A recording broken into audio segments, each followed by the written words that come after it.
Rebonjour à chacun. Je suis un peu moins grand que Raphaël. Vous m'entendez bien? Ça s'en vient? OK. Alors, on arrive aujourd'hui le troisième message dans notre série « Il était une fois », où on est en train de faire un survol de ce que nous croyons comme Église à propos des grandes questions de ce que la Bible enseigne. Et ce qu'elle nous enseigne à propos de Dieu, ce qu'elle nous enseigne à propos de nous-mêmes et à propos de comment nous pouvons être réconciliés avec Dieu. Et quel est notre espoir aussi? Qu'est-ce qui nous attend? Donc, c'est une série de 10 messages. On est rendu au 3e aujourd'hui. Et c'est... on pourrait prendre une vie pour parler de ça. Il était une fois Jésus-Christ. C'est un peu dur d'essayer de condenser. Je ne peux certainement pas condenser en une matinée tout ce que la Bible a à dire à propos de Jésus-Christ.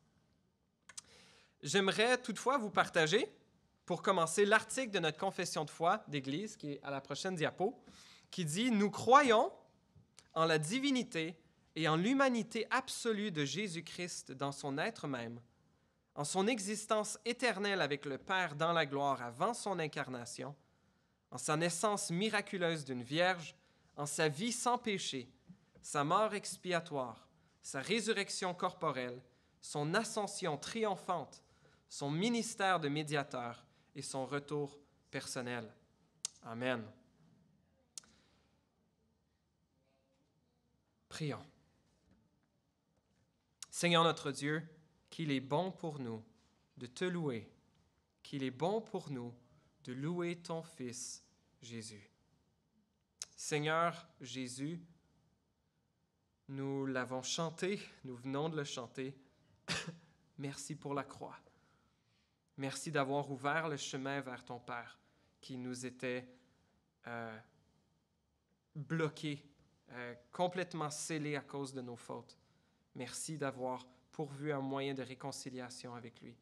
Seigneur notre Dieu, alors que nous regardons brièvement, rapidement, certaines des merveilles de la personne et l'œuvre de ton Fils Jésus, on prie que tu mènes nos cœurs à l'adoration, à l'obéissance et au témoignage. Dans le précieux nom de Jésus, nous te prions. Amen.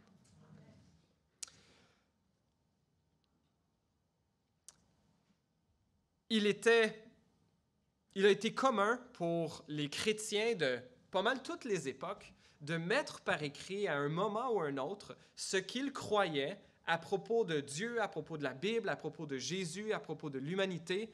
Et comme Église, la confession de foi que nous avons est pas mal mot pour mot celle que notre famille d'Église à travers le Canada, le Fellowship d'Église baptiste évangélique au Canada, a adopté en 1956, je pense, lors de sa fondation. Mais on le voit dès les premiers siècles que les chrétiens ont organisé, ont écrit des phrases, des paragraphes pour expliquer une genre de synthèse de ce qu'ils croyaient, entre autres à propos de la nature de Jésus-Christ. On le voit même d'ailleurs dans le Nouveau Testament, ce qu'on perçoit être déjà une forme de confession de foi, de court credo. Un exemple qu'on voit de ce que Paul nous dit à propos de Jésus est dans 1 Timothée 3,16, où Paul dit « Et tous le reconnaissent, le mystère de la piété est grand ». Et il parle de Jésus ici et va mentionner en rafale quelques éléments importants à propos de la personne de Jésus. Il dit « Dieu est apparu comme un homme, sa justice a été révélée par l'Esprit, il a été vu des anges, proclamé parmi les nations, on a cru en lui dans le monde, il a été élevé dans la gloire. » Donc, plusieurs interprètes pensent d'ailleurs qu'il s'agit d'un cantique ou d'une confession de foi de l'Église primitive que l'apôtre Paul serait déjà en train de citer, auquel il ferait allusion. L'article de confession de foi, ce que nous croyons comme Église à propos de Jésus, pas mal tous les chrétiens à travers le monde, peu importe leur affiliation chrétienne, je pense seraient d'accord avec cette affirmation à propos de qui Jésus est. Sur l'identité de Jésus tient le christianisme en son entier. C'est ce qui distingue, c'est un des éléments marquants qui distingue les grandes foi monothéistes. Nos amis juifs croient que Jésus est au mieux quelqu'un qui était dérangé ou qui s'est mépris à propos de lui-même. Au pire, il était un faux prophète, un faux messie et qui a eu ce qu'il méritait. Nos amis musulmans croient que Jésus était un grand prophète, mais qu'il n'est pas vraiment mort à la croix et qu'il n'est certainement pas fils de Dieu ou égal avec Dieu. La foi chrétienne tient sur ceci, sur la nature de Jésus, sur son identité et sur sa mission, ce qu'il a accompli. On va regarder 11 éléments ce matin que la Bible enseigne, et là je les ai mis à l'écran, les 11. Benjamin, peut-être tu peux nous les mettre. On va regarder rapidement quelques textes bibliques qui soutiennent ces affirmations à propos de la nature de Jésus et de son œuvre. On voit en premier lieu la nature humaine de Jésus. Malgré que c'était le cas il y a plusieurs siècles, même au début de l'ère chrétienne, qu'il y a un débat sur est-ce que Jésus a vraiment été humain, c'est rare aujourd'hui qu'on trouve des gens qui ne soient pas d'accord que Jésus ait vraiment été humain. En général, pas mal tous ceux qui étudient Jésus, qui étudient les évangiles, qu'ils soient chrétiens ou qu'ils soient non chrétiens, sont bel et bien d'accord que Jésus de Nazareth a bel et bien existé, qu'il a fait un tollé en Palestine au 1er siècle et que toutes sortes de choses qui se sont passées autour de cet homme-là et que même ses disciples ont prétendu l'avoir vu ressusciter, etc. On revient à ça plus tard. Mais ce n'est pas juste parce que ça nous semble normal que Jésus était humain qu'on croit cela, c'est ce que la Bible affirme également. La Bible nous démontre que dès sa conception, Jésus a eu une expérience pleinement humaine. On voit Jésus dans son ministère tel qu'il nous est relaté dans les évangiles, que Jésus a expérimenté les limitations physiques normales à tout être humain. Jésus a eu faim, Jésus a eu soif, Jésus a été fatigué. Il a expérimenté la pleine gamme des émotions humaines, la joie, la tristesse, l'amour, la compassion, la colère. La Bible nous dit aussi de façon claire dans des textes théologiques que Jésus était pleinement humain. Romains 9,5 nous dit que c'est des patriarches que le Christ est issu dans son humanité. Dans Hébreux 2,11, l'auteur de l'Épître aux Hébreux nous dit « De fait, celui qui procure la sainteté, c'est-à-dire Jésus, et ceux qui en bénéficient, les chrétiens, ont tous une seule et même origine. C'est pourquoi il, Jésus, n'a pas honte de les appeler ses frères. » Hébreux 2,14, juste quelques versets plus loin, dit « Puisque ces enfants ont en commun la condition humaine, lui-même, parlant de Jésus, l'a aussi partagée de façon similaire. » Son humanité était nécessaire pour rebâtir le pont brisé entre Dieu et l'humanité qui l'avait offensé. C'est la merveille du christianisme, que Dieu soit réellement devenu homme, ait réellement marché dans nos souliers, avec notre nature frêle et faible, et que Dieu est vraiment venu s'associer à sa création. La Bible affirme également de façon tout aussi claire non seulement la nature humaine de Jésus, mais sa nature divine. La Bible, particulièrement le Nouveau Testament, nous donne des affirmations directes à plusieurs reprises de la divinité de Jésus. C'est des textes qui, sans surprise, font débat, justement parce que c'est une doctrine peut-être un peu dure à comprendre. Comment est-ce que Dieu aurait véritablement pu devenir être humain? Mais la Bible regorge de textes, on va voir plusieurs éléments qui, à eux seuls, pourraient être suffisants pour affirmer la divinité de Jésus, mais quand on les met tous un à côté de l'autre, c'est sans contredit. La Bible est claire à ce témoignage. Un texte bien connu sont les premiers versets de l'Évangile selon Jean. Lorsque Jean, citant un peu faisant allusion au processus, au premier verset de la Bible, à la Genèse, dit « Au commencement », non pas Dieu créa les cieux et la terre, mais au commencement était la parole. Et la parole était avec Dieu, et la parole était Dieu. Elle était au commencement avec Dieu. Et il dit au verset 14 que la parole s'est faite chair, et elle a habité parmi nous, pleine de grâce et de vérité. Et nous avons contemplé sa gloire, une gloire comme celle du Fils unique venu du Père. Au verset 18, il dit « Personne n'a jamais vu Dieu. Dieu, le Fils unique, qui est dans l'intimité du Père, est celui qui l'a fait connaître. » Il y a plusieurs autres textes qui affirment directement comme ça la divinité de Jésus. Il y a dans Jean 20 au verset 28, lorsque Thomas, l'apôtre qui était sceptique, qui ne croyait pas que Jésus était bel et bien ressuscité, qui disait « Il va falloir que je mette mes mains dans ses trous, mes doigts dans ses trous, ma main dans son côté, pour être certain que c'est bel et bien lui qui est vivant. » Et lorsqu'il l'a vu, Thomas a dit, peut-être que vous vous souvenez, qu'est-ce qu'il a dit? « Mon Seigneur et mon Dieu. » Nos amis témoins de Jéhovah, face à une telle affirmation, les témoins de Jéhovah qui ne croient pas en la divinité de Jésus, vont dire « Ah, c'était une expression. » Il disait « Mon Seigneur » à Jésus, et il disait un peu comme quand on est « Wow! Émerveillé, mon Dieu! » devant Jésus. Je pense que c'est dur à affirmer. Et Jésus ne l'a pas repris. Jésus n'a pas repris Thomas. Il a reçu son adoration comme juste. Dans 2 Thessaloniciens 1,12, l'apôtre Paul parle de notre Seigneur Jésus-Christ sera révélé.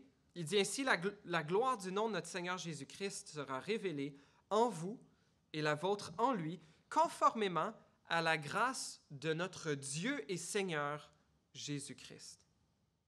La construction grecque ici, il y a différentes façons qu'elle pourrait être interprétée. Les meilleures façons au niveau grammatical qui sont cohérentes avec le restant du Nouveau Testament, c'est de bel et bien comprendre que Paul est en train d'ici parler de notre Dieu et Seigneur Jésus-Christ. 1 Jean 5,20, un dernier texte, affirmation directe de la divinité de Jésus. L'apôtre Jean dit « Nous savons aussi que le Fils de Dieu est venu et nous a donné l'intelligence pour connaître le vrai Dieu. Et nous sommes unis au vrai Dieu si nous sommes unis à son Fils Jésus-Christ.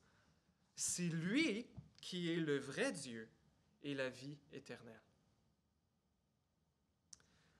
La Bible nous parle également de l'existence éternelle de Jésus avec le Père.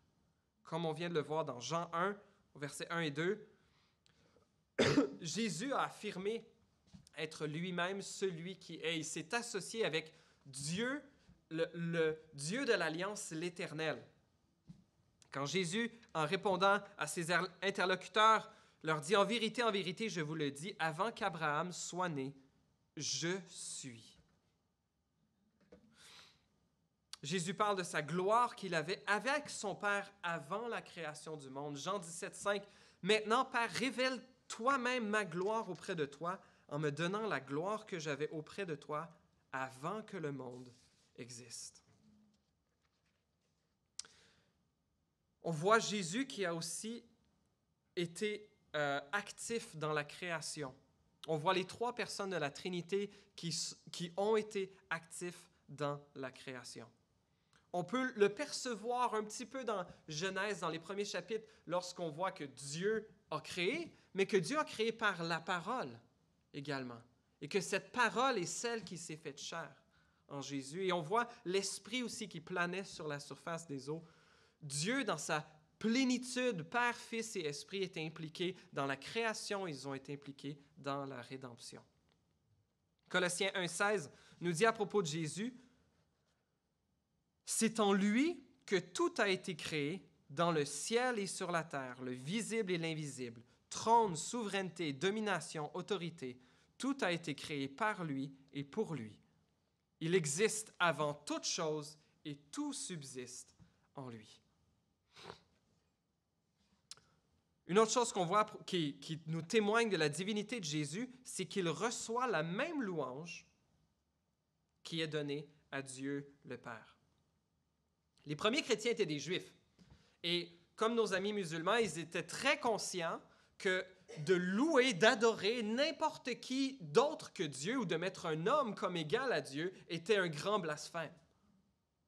Pourtant, ils ont vu dans la vie de Jésus, dans son ministère, dans ses miracles, dans ses paroles, dans sa résurrection, dans ce que Jésus a affirmé à propos de lui-même, qu'il ne s'agissait pas qu'un d'un homme, mais qu'il s'agissait de Dieu fait homme. Pourtant, on voit les disciples justement adorer Jésus, se prosterner devant lui, et lui ne leur refuse pas leur adoration. Après sa résurrection, Matthieu 28, 17, on a vu le texte à propos de Thomas, mais Matthieu 28, ça dit « Quand ils le virent, ils se prosternèrent ». Romains 9, 5 nous dit de Jésus qu'il est au-dessus de tout, Dieu béni éternellement. Amen. L'apôtre Paul loue Jésus en tant que Dieu. Dans 2 Pierre, l'apôtre Pierre également dit « Grandissez dans la grâce et dans la connaissance de notre Seigneur et Sauveur Jésus-Christ. À lui soit la gloire maintenant et pour l'éternité. Amen. » On ne peut pas dire ça d'un homme. À lui soit la gloire maintenant et pour l'éternité. Amen. Il s'agit bel et bien de Dieu. Et même, on l'a chanté un peu plus tôt dans le chant « À l'agneau de Dieu », on a cette vision céleste où on a les êtres vivants, les anges qui sont assemblés autour du trône de Dieu et qu'ils disent, dans Apocalypse 5, ils adorent et ils donnent toute louange à celui qui est assis sur le trône, à Dieu le Père, mais ils ajoutent à cette louange celle de l'agneau. Et l'apôtre Jean, dans cette vision, dans Apocalypse 5, verset 13, il dit qu'il voit ceci, « Toutes les créatures qui sont dans le ciel, sur la terre, sur la mer, tous les êtres qui s'y trouvent, je les entends s'écrier à celui qui est assis sur le trône et à l'agneau, soit la louange, l'honneur, la gloire et la domination au siècle des siècles. » Amen.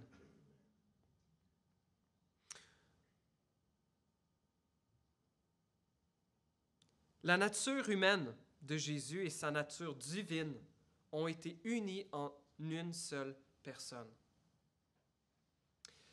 Souvent, comme pour faire un peu de la mathématique simple, on dit que Jésus n'a pas été un demi-dieu, un peu à la Hercule, qu'il était 50% Dieu et 50% homme. Non, Jésus était 100% Dieu et 100% homme. Et ça fait juste 100%. Mais Dieu n'est pas régi par nos mathématiques.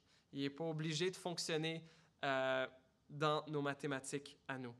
De la même façon que ce n'est pas surprenant qu'il y ait des aspects à propos de la Trinité divine, qu'il y ait non pas 3 dieux, mais un Dieu en 3 personnes distinctes et pleinement divines.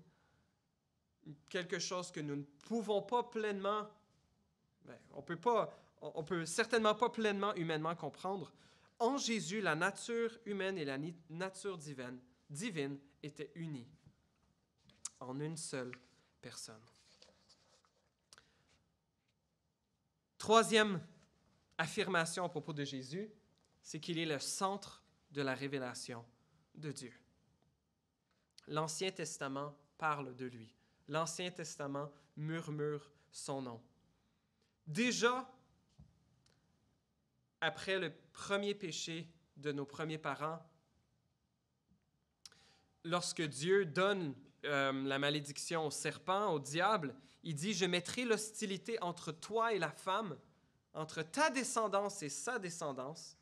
Celle-ci, la descendance de la femme, t'écrasera la tête et tu lui blesseras le talon. » Ce qu'on appelle la première annonce de l'Évangile. Un descendant de la femme viendra écraser la tête du serpent, du diable, et celui-ci blessera le talon de la descendance de la femme. Il y a un homme qui viendrait un jour pour écraser notre ennemi mortel, écraser sa tête. Et lui souffrirait de ce combat. Au psaume 22, je vous cite seulement certains des textes peut-être les plus connus, les plus clairs. Au psaume 22, il y a ce fameux texte qui commence avec « Mon Dieu, pourquoi m'as-tu abandonné ?» que Jésus a cité alors qu'il lui était lui-même abandonné de Dieu, mourant sur la croix. Si vous lisez le psaume 22, vous pouvez le faire cet après-midi. La première moitié du psaume, David parle d'une grande souffrance qu'il vit, mais il parlait de façon prophétique à propos du Messie, à propos de Jésus. Et il y a cette grande souffrance, et il y a même des prophéties incroyables qu'il fait, disant « Ils m'ont percé les mains et les pieds », ce que Jésus a véritablement subi. Ils ont mis mes vêtements, ils ont joué mes vêtements au sort, je ne me souviens pas exactement. Et David parlait certainement pas de lui-même de façon littérale de ses ennemis, mais il se sentait comme ça. Mais ça, c'est littéralement arrivé dans la personne de Jésus. Mais il y a comme un revirement de situation à la moitié du psaume. À la moitié du psaume 22, David, il y a comme un changement complet de cette grande souffrance et que Jésus a vécu sur la croix.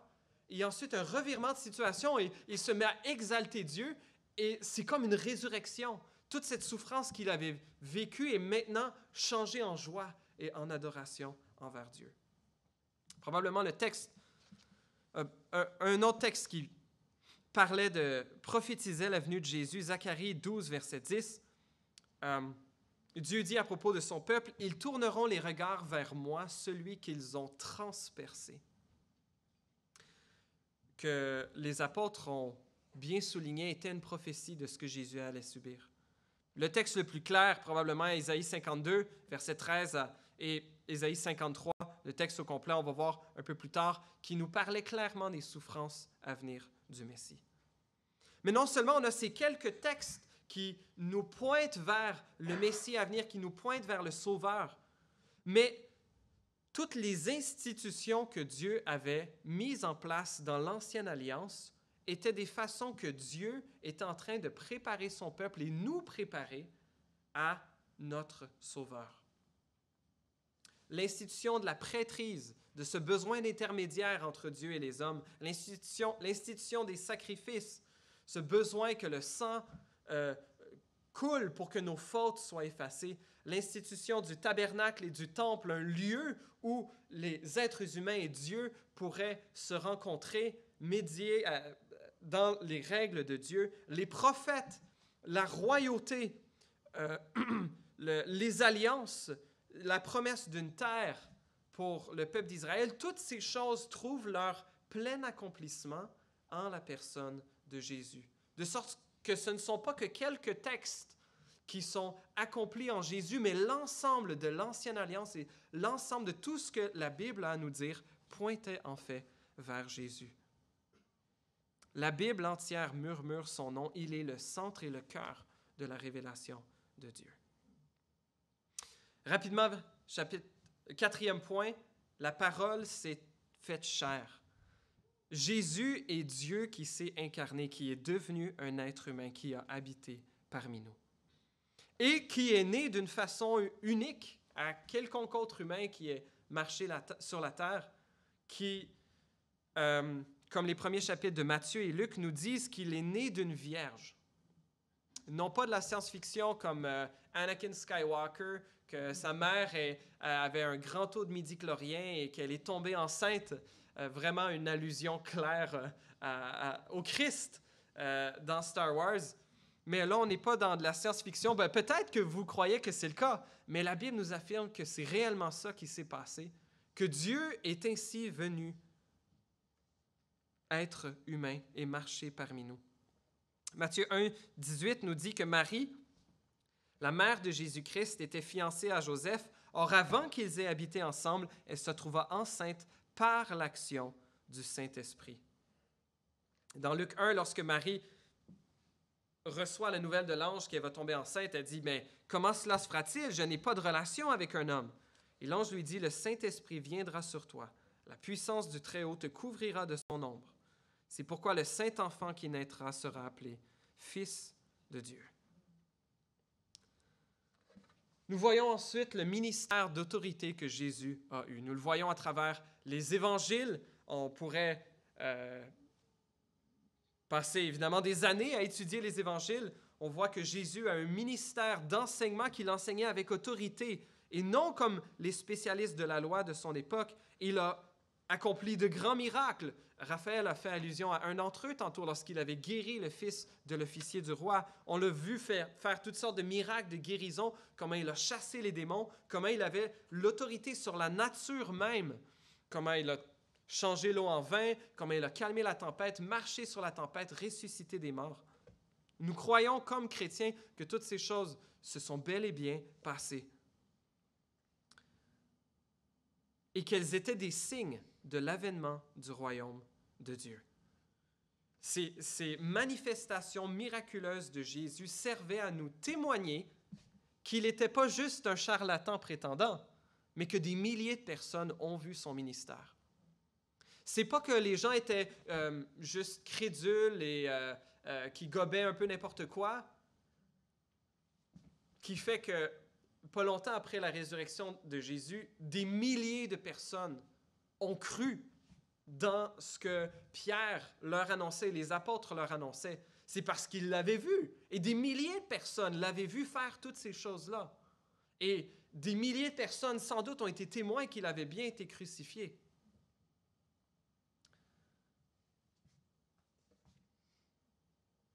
Septième point, Jésus a été tenté comme nous en toutes choses, mais sans péché. Une autre chose qui le rend unique de tout autre humain qui ait foulé cette terre. Jésus a été, la Bible nous dit qu'il a été tenté comme nous en toutes choses. Hébreux 4, verset 15 nous dit de Jésus, « En effet, nous n'avons pas un grand prêtre incapable de compatir à nos faiblesses. Au contraire, il a été tenté en tout point comme nous, mais sans commettre de péché. » Dans 2 Corinthiens 5, 21, Paul nous parle de Jésus comme celui qui n'a pas connu le péché. L'apôtre Pierre, également dans 1 Pierre 2, 22, en citant Isaïe, dit « Lui qui n'a pas commis de péché et dans la bouche duquel on n'a pas trouvé de tromperie. » Jésus a été tenté comme nous en toutes choses, mais sans péché. Nous croyons aussi comme chrétiens évidemment dans la mort expiatoire de Jésus, dans sa mort à notre place. Le texte d'Ésaïe 53, versets 4 à 6, nous parlait déjà de cela.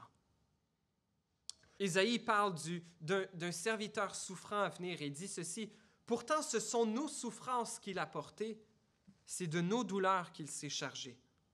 Et nous l'avons considéré comme puni, frappé par Dieu et humilié. Mais lui, il était blessé à cause de nos transgressions, brisé à cause de nos fautes. La punition qui nous donne la paix est tombée sur lui. Et c'est par ses blessures que nous sommes guéris. Nous étions tous comme des brebis égarées. Chacun suivait sa propre voie, et l'Éternel a fait retomber sur lui nos fautes à tous. »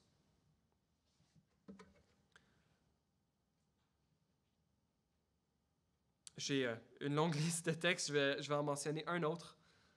1 Jean, chapitre 2, verset 2. Jean dit, « Mes petits enfants, je vous écris cela afin que vous ne péchiez pas. Mais si quelqu'un a péché, nous avons un défenseur auprès du Père, Jésus-Christ le juste.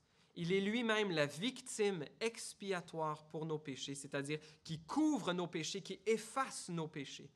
Et non seulement pour les nôtres, mais aussi pour ceux du monde entier. » Nous croyons non seulement dans la mort de Jésus, mais également dans sa résurrection corporelle. Jésus l'a annoncé d'avance, d'ailleurs. Les évangiles nous montrent comment, d'avance, Jésus a annoncé à plusieurs reprises à ses disciples qu'il allait mourir et qu'il allait ressusciter. Marc 10, versets 33-34, Jésus dit, « Nous montons à Jérusalem et le Fils de l'homme sera livré aux chefs des prêtres et aux spécialistes de la loi. Ils le condamneront à mort et le livreront aux non-juifs. Ils se moqueront de lui, cracheront sur lui, le fouetteront et le feront mourir. Et 3 jours après, il ressuscitera. » Et les disciples ne comprennent pas.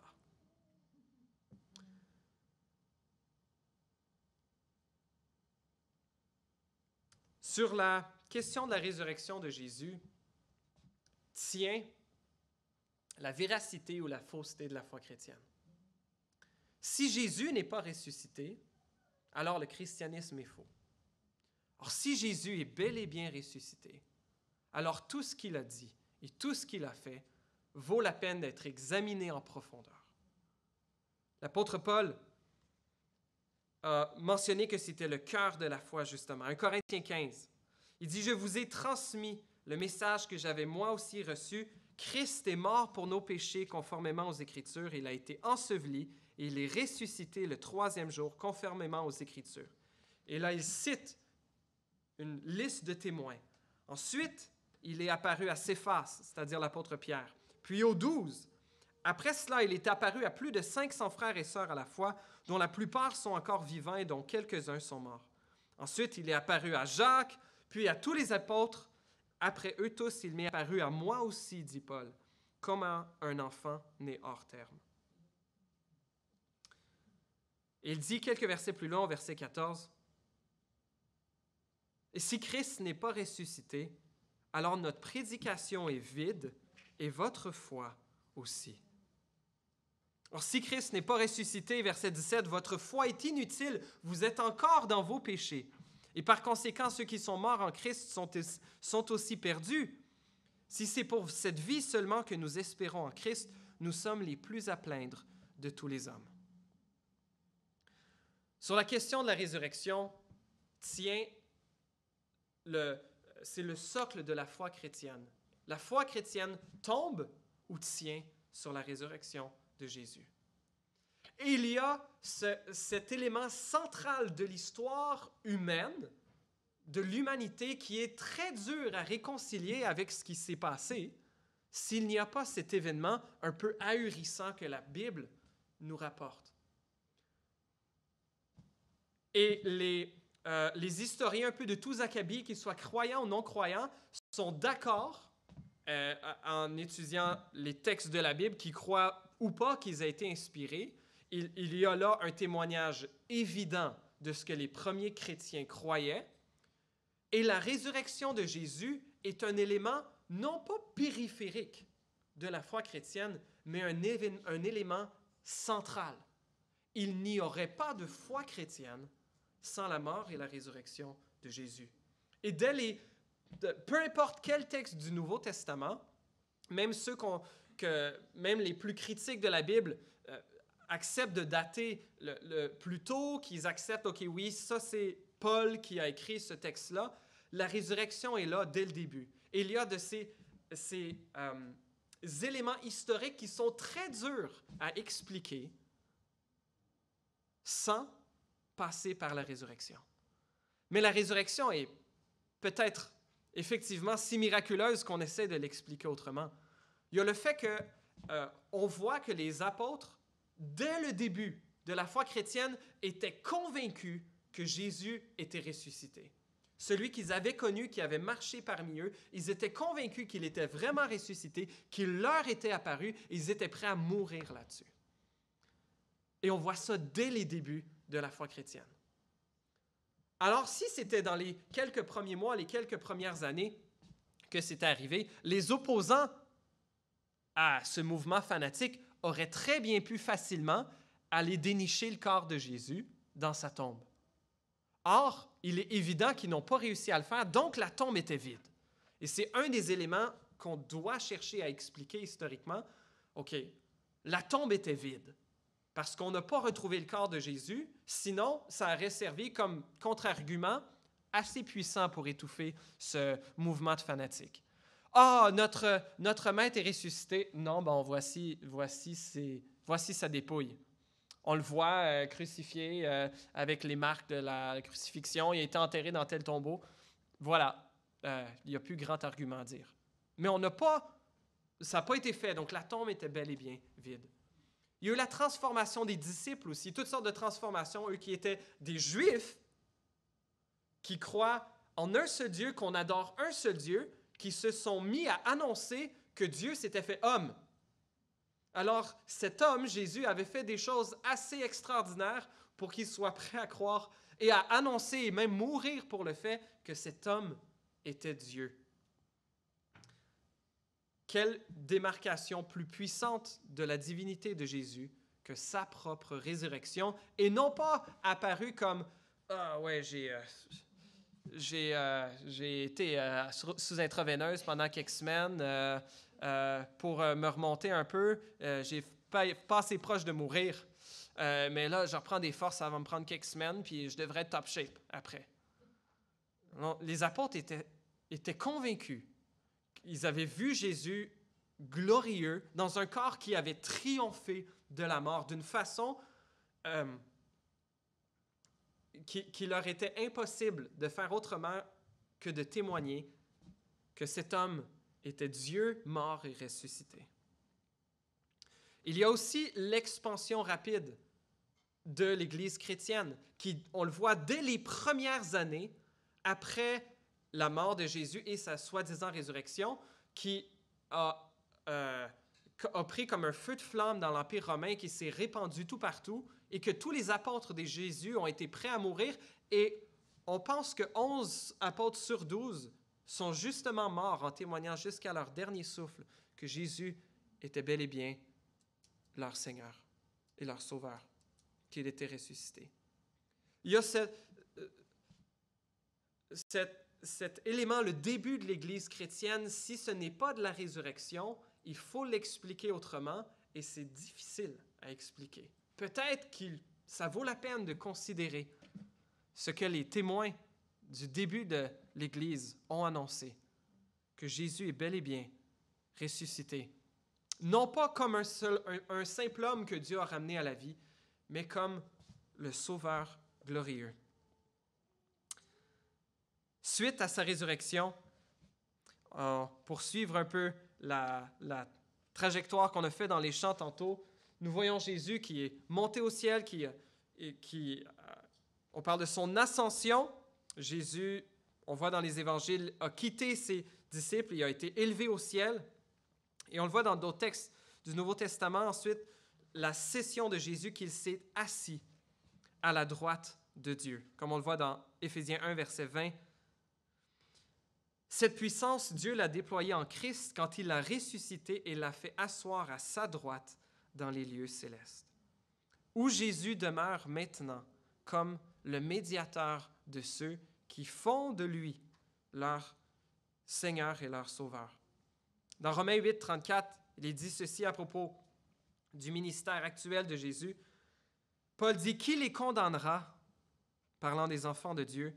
Christ est mort, bien plus, il est ressuscité, il est à la droite de Dieu et il intercède pour nous.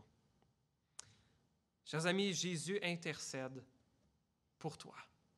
Si tu es un enfant de Dieu, Jésus intercède pour toi, pour ta défense, pour te secourir. Dernière chose, dernier élément ici que nous croyons à propos de Jésus, nous croyons à son retour bientôt, à ce qu'il revient. Il reviendra à la fin des temps pour juger les morts et les vivants et pour établir son royaume éternel. Jésus a annoncé ceci à propos de lui-même. Dans Matthieu 25, au verset 31, il dit « Lorsque le Fils de l'homme viendra dans sa gloire avec les anges, il s'assiera sur son trône de gloire. Toutes les nations seront rassemblées devant lui. Il séparera les uns des autres comme le berger sépare les brebis des boucs. Il mettra les brebis à sa droite et les boucs à sa gauche. » On voit dans l'Apocalypse aussi, dernier texte, Apocalypse 19, à Jean, cette vision de la fin des temps, il dit « Je vis le ciel ouvert, et voici qu'un cheval blanc apparut. Celui qui le montait s'appelait Fidèle et Véritable. Il juge avec combat et justice. Ses yeux étaient comme une flamme de feu, et il y avait de nombreuses couronnes sur sa tête. Il portait un nom écrit que personne d'autre que lui ne connaît. Il a été habillé d'un vêtement trempé de sang. Son nom est la parole de Dieu. Les armées célestes le suivaient, montés sur des chevaux blancs et habillés d'un fin lin blanc et pur. De sa bouche sortait une épée aiguë pour frapper les nations. Il les dirigera avec un sceptre de fer, et il écrasera lui-même le raisin dans la cuve à vin de l'ardente colère du Dieu Tout-Puissant. Il portait sur son vêtement et sur sa cuisse un nom écrit, Roi des rois et Seigneur des seigneurs. Jésus revient. Il revient bientôt, nous ne savons pas quand, mais il revient pour juger. J'aimerais terminer avec 4 applications rapides de ce portrait global, splendide de l'identité et de l'œuvre de Jésus. Première application, c'est que le seul moyen de salut est en Jésus. On peut aller à la prochaine diapo. Le seul moyen de salut est en Jésus. Jésus a dit, « C'est moi qui suis le chemin, la vérité et la vie. On ne vient au Père que par moi, ou qu'en passant par moi. » De même, l'apôtre Pierre l'a mentionné dans Actes 4, verset 12, « Il n'y a de salut en aucun autre, car il n'y a sous le ciel aucun autre nom qui ait été donné parmi les hommes par lequel nous devions être sauvés. » Dieu a pourvu à un seul moyen de salut pour nous, chers amis. Et ce moyen, ce n'est pas toi. Ce moyen, ce n'est pas ta bonne vie.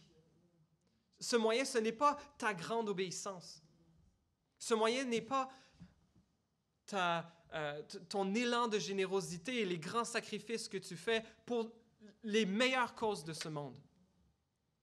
Toutes nos œuvres sont incapables, toutes nos meilleures œuvres sont incapables de laver nos fautes. Nous avions besoin d'un sacrifice tout-puissant. Nous avions besoin que Dieu fasse la rédemption à notre place. Que feras-tu de Jésus, cher ami? C'est la question la plus importante que tous ont à répondre dans cette vie. Que feras-tu de Jésus? La Bible nous affirme qu'il est le seul moyen de salut pour nous et pour le monde entier. Jésus doit être le cœur de notre message. Jésus doit être le cœur de notre message, il doit être le cœur de notre témoignage. Ce n'est pas l'Église qui sauve, ce ne sont pas nos bonnes œuvres qui peuvent nous sauver, c'est Jésus seul. Et nous allons le chanter tantôt. Deuxièmement, Jésus est notre modèle parfait et il pourvoit également à la puissance pour le ressembler. Jésus est notre modèle parfait, notre modèle d'humilité. Raphaël y faisait allusion dans Philippiens 2, 6 et 7, tantôt, lui qui de condition divine n'a pas regardé son égalité avec Dieu comme un butin à préserver, mais il s'est dépouillé lui-même en prenant une condition de serviteur. Il s'est humilié lui-même en faisant preuve d'obéissance jusqu'à la mort, même la mort sur la croix. Et Paul nous dit au verset 5 que votre attitude soit identique à celle de Jésus. Jésus est notre modèle ultime, chers amis. Modèle d'humilité, modèle dans la souffrance également. 1 Pierre 2, versets 19 à 22. Mais nous savons également que Jésus nous rendra, envers et contre tous, conformes à son image.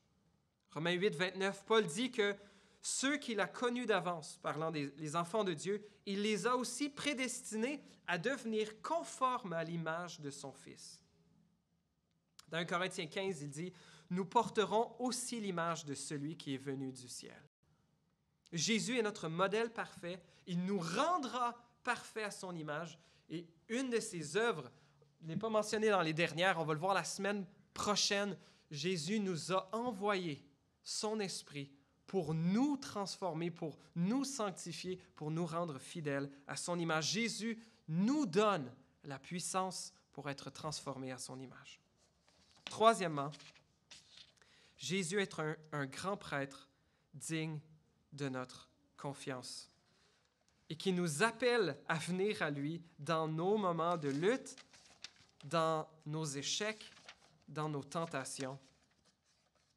Je l'avais tantôt, mais je vais le lire. Hébreux 4, versets 14 à 16.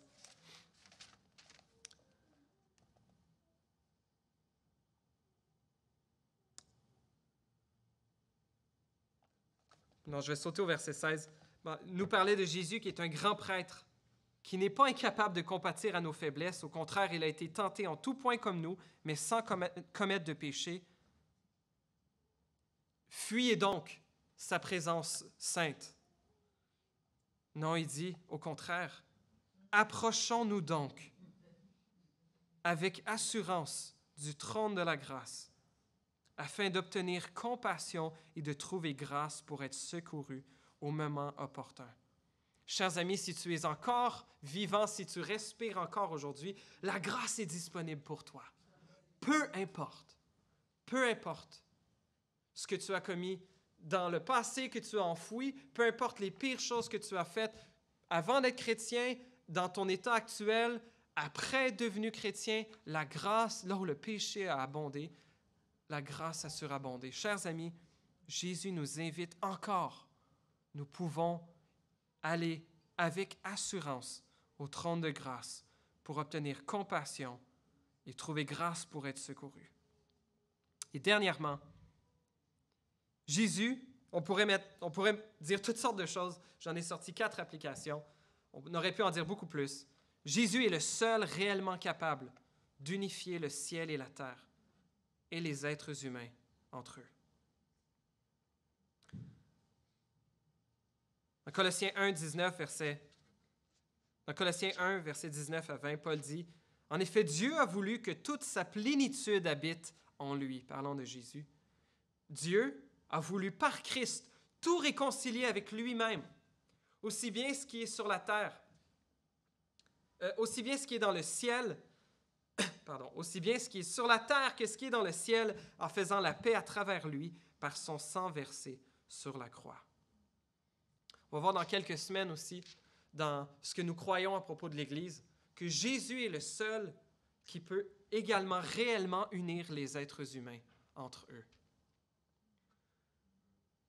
Nos cœurs brisent depuis une semaine de voir ce qui se passe en Israël, de voir comment Juifs et Palestiniens s'entre-déchirent de cette guerre entre Israël et le Hamas, cette agression non justifiée qui est répondue par encore de la guerre. Et dans un article de Christianity Today qui a été publié cette semaine, Christianity Today est un journal chrétien évangélique. Ils ont interviewé 3 juifs messianiques, donc 3 chrétiens, 3 palestiniens évangéliques et 2 chrétiens de Gaza qui vivaient à l'extérieur de Gaza où ils ont grandi. Et tous pleurent. Tous pleurent de ce qui se passe. Tous prient pour que Dieu ramène rapidement la paix. Et une des personnes qui avait été interviewée, Mounir Kakish, qui est président du Conseil des églises évangéliques locales en Terre Sainte, une des choses qu'il a mentionnées et qui dit, peu importe quel côté, prend de la terre du Méditerranée jusqu'au Pacifique. Mais s'ils n'ont pas Jésus, cela n'est rien. Ils ont encore besoin de Jésus. Chers amis, Jésus est le seul qui nous offre la possibilité d'être réconciliés avec Dieu et le meilleur espoir pour notre monde, pour réconcilier des nations divisées, pour réconcilier des familles brisées, pour faire refléter dans notre cœur, mettre en évidence notre propre besoin d'être pardonné de Dieu et répandre dans nos cœurs un pardon qui peut seul venir de Dieu et nous rendre capables de vivre ensemble dans le pardon. Et chers amis, ce n'est pas une vision qui va arriver de façon pleine sur cette terre. C'est la vision à laquelle nous aspirons pour le jour du retour de Jésus, où la paix régnera finalement, lorsque Jésus régnera sur toute la terre. Amen.